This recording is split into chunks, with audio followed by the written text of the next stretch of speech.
দোকানত বহি আছোঁ দোকানত বহি থকা অৱস্থাত পিছফালৰ পৰা যে জুই ধোঁৱা ওলাইছে, ক'ৰপে ধোঁৱা লাগিছে আমি ক'ব নোৱাৰোঁ। তেতিয়া মানে আমি পটকৈ দেখা পালোঁ, যেতিয়া জুই লাগি গ'ল তেতিয়া মানে আমি চিঞৰ বাখৰ লগাই দিলোঁ, মানুহ মাতিলোঁ। মানুহ আহোঁতে মানে জুইটো একদম পূৰা ডাঙৰ হৈ গ'ল। মানুহ আৰু জুইৰ ওচৰত চাপিব নোৱাৰে।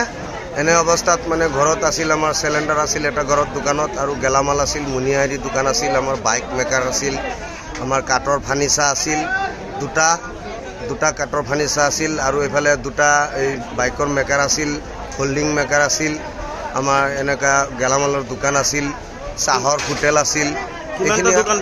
আমাৰ সেইখিনি গোটাইখিনি দোকান প্ৰায় 8-10টামান দোকান আমাৰ মানে একদম লগে একদম খতম হৈ গ'ল। মানে ৰাইজেও ফিৰাব নোৱাৰিলা, ৰাইজেও কণ্ট্ৰল কৰিব নোৱাৰিলে। ৰ'দৰ তাপত মানে আৰু জুইৰ তাপত ওচৰত চপিব নোৱাৰিলে। মানে আমাৰ চৰকাৰী কাৰ্যালয়ৰ পৰা মানুহ আহোঁতে বহুত টাইম দেৰি হৈ গ'ল না, সেইকাৰণে একদম মানে পুৰা জ্বলি গ'ল।